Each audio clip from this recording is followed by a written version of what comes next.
pozivnicu u dom sindikata za koncert. A, ti ćeš s pevanjem daleko da doguraš. Nigi begaj. Jeli, otkud ti je ovdje? Izmenila se situacija. Šta je, stigla kafa ili pojeftinilo meso? To ćeš malo da pričekaš.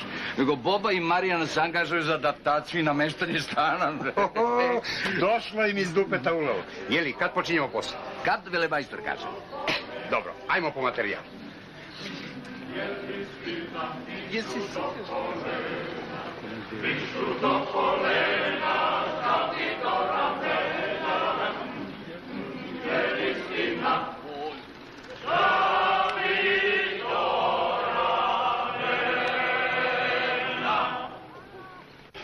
Miš poseja troju, po ježevom polju,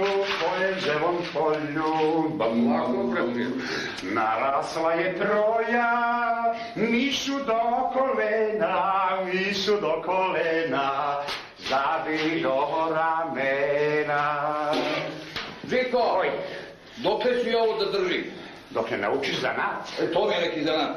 Ko da ja ne bi umeo da mackam taj plafon. Ti? Ja. Pa ajde mi. Ajde, tako. Ajde, daj mi kućer. Samo plak.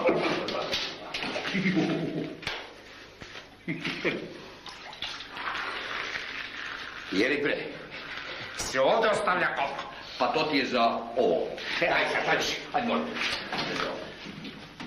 Diži to kopu. Opa! Gledaj. Ajde sad. Ajde. Narasla je proja, žabi do ramena. Nisu do kolena. Žabi do ramena. Ja, stiga. Ja, prijatelju, vrati me na probitan položaj, Bog. Ja, dobro. Još šta ovo bi, prijatelju? Pa ti kažeš da znaš šta je zanat. Jo, Bog.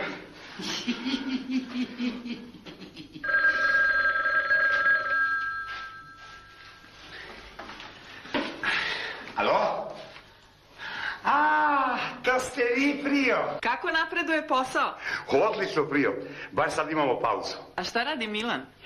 Eto ga, baš sad ladi jaja u lobabovu. Dobro, nek vam je prijatno. Samo nemojte da se napijete.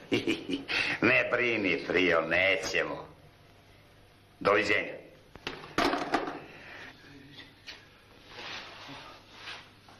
Jeli, ko je to bio? Prije Jelena pita šta imamo za ručak i kaže da se ne napije. Jo, dobro da se je posjetila. Ajde da popijemo po jednu. Ajde. Imao sam strašnog petla, bio je pravi đavo. I na kiši i na vetru uvek je stajao pravo. Jo.